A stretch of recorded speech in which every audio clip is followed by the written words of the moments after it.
In honor of David Bowie, tonight's episode is about scary bosses and super creeps.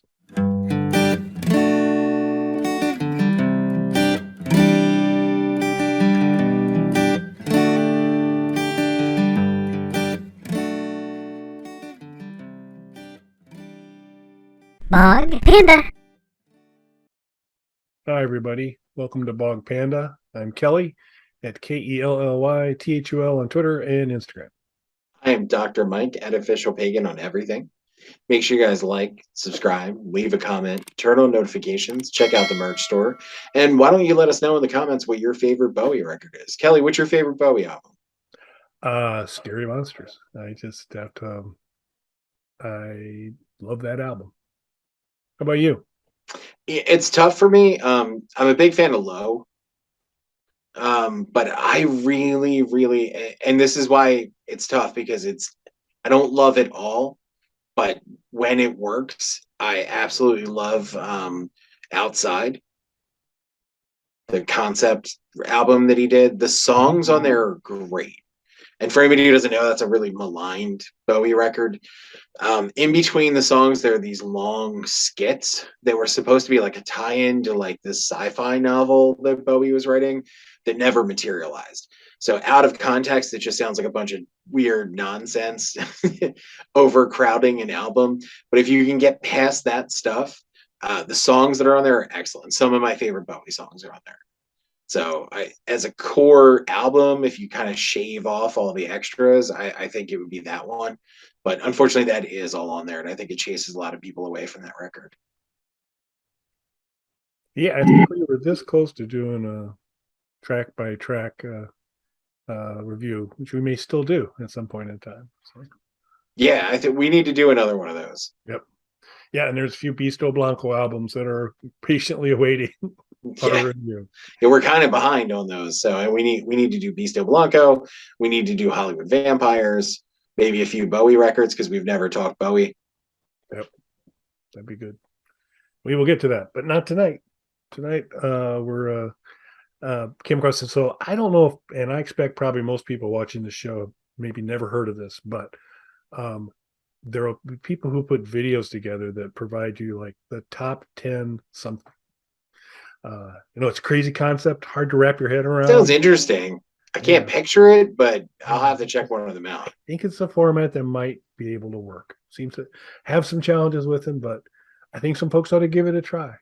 And someone has and has kind of listed what they felt were some of the most gruesome, awful, horrible end bosses, big bosses in games, final bosses.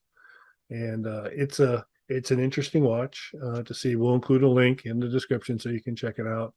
But we're just going to talk about maybe a couple that they mentioned in there, and have a hunch that if what Mike's favorite will be, and we'll talk about that, of what they talked about, and then if we have any others that we want to kind of throw in the mix for consideration. So as you went through this, so for me, it was about 50-50, where I was pretty aware of half of the ones they did, and then some of the other ones were games that were just not in my niche and things that I had done. They did indeed meet the bill as being super unpleasant and all that, but I wasn't as familiar with it. So as you had gone through this video, Mike, how much was it familiar territory? How much of it was new? I think I had some familiarity with most of the games on there. Yeah, it was a pretty interesting variety, and I know you have a lot of familiarity with one of them. One of them is one of my all-time favorites, so that one I was excited to see, and I'm sure you know which one that is. Yep. But I was excited to see that on there. I don't necessarily agree with that choice, but like they said, you could pick almost anything from those games and put that on there. Yeah, and don't need to hold it as a secret. We're talking about Splatterhouse. Yes.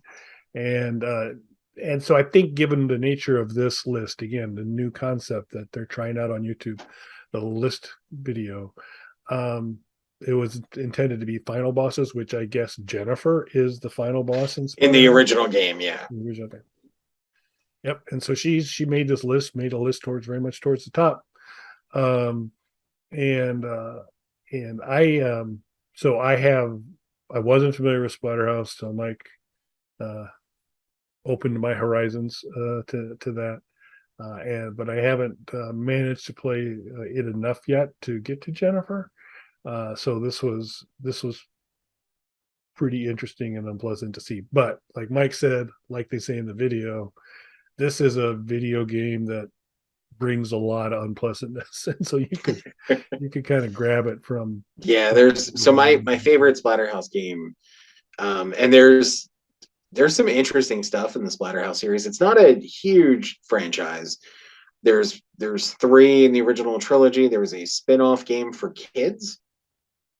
um, and then there was a remake for like Xbox 360 and PlayStation 3 era stuff. Wasn't big on the remake. The original trilogy are my favorites there. Uh, the third one is actually my favorite, and I think it's not quite as well known just because of the timing that it came out. It was a while after the original game. But the third one it's really the same concept, but it overhauls the graphics and sound in a way that seems almost beyond what the Genesis could even produce at that time. That's what it was released for. You get cutscenes that are fully animated in parts. You get a lot of voiceovers, great score, stuff that really the Genesis shouldn't be able to do. But then again, this is later in the system of life, so it's really just showing off what they've learned over all that time that they could do with it. What's cool about it though is that one gives you branching paths, and depending on the paths you take, the storyline gets altered. So you get multiple cutscenes throughout the levels, and say you take a longer path, and you're say early in the game you're trying to save your girlfriend, and you decide to take a longer path. Well, she might die if you take the longer path to get more items, but then the storyline shifts more from saving her to avenging her, things like that. So I really like that. And that was before that had become commonplace with these more like open world kind of games. Like you could kind of, and again, not open world in the sense that we're used to now, but like you could choose your path through the game, which would change the outcome of the game in a way that you really didn't see on like 16-bit consoles at the time.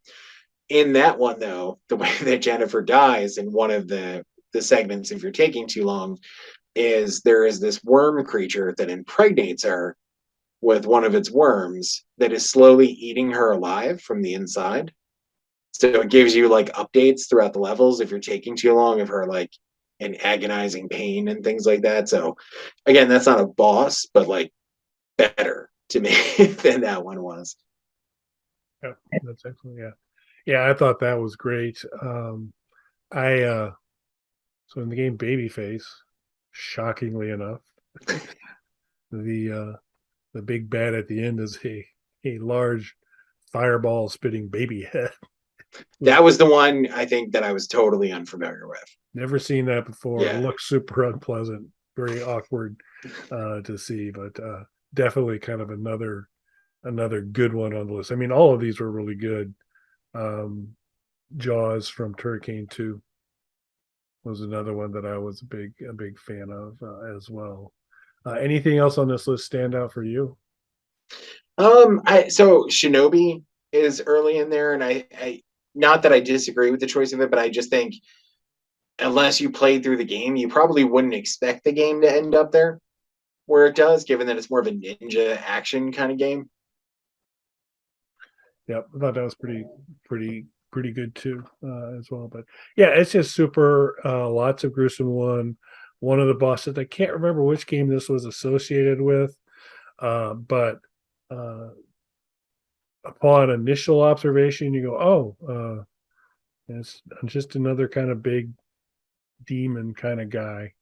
Until you kind of look a little closer, as we mentioned in the video, and you begin to realize that yeah, he's a demon with horns and claws and two arms and two legs, and five things between his legs with teeth, and doesn't jump out at you initially, but you eventually kind of piece together, and that's. So that was the other one on the list that I never played, but I was aware of that one. I remember seeing that in like a video game magazine, and they pointed it out because I was not a big RPG guy, so it wasn't a game I had actually played. Yeah. So this is a good list, and I think there are a lot of good stuff on there. And you know, the five appendage guy is worth the price of admission in terms of kind of Absolutely. watching through it to go, oh my, this is something. Was there anything you would have liked to have seen on here that wasn't? I was trying to think of it, and there wasn't really anything specific that I could think of. I would have probably mixed it up and maybe thrown in something from the Pinball Crush series. Okay. So those were a series of popular video pinball games. There was the most famous ones are Alien Crush and Devil's Crush, but there was like 5 or 6 of them total, and there was even an Alien Crush remake for Wii that was really good. And there would be like boss battles, so you'd have to hit them with the pinballs and stuff. Alien Crush in particular, Devil's Crush was a lot of fun because it was more horror oriented, but Alien Crush was kind of better designed, and it blatantly steals from the Alien film series in the character designs, but that's not a bad thing. I mean, everything looked cool in the Alien movies until Covenant, just Yeah. because it's an awful movie. Yeah. I mean, I think that's, it's kind of the Geiger aesthetic, which Alien Yeah, utilized.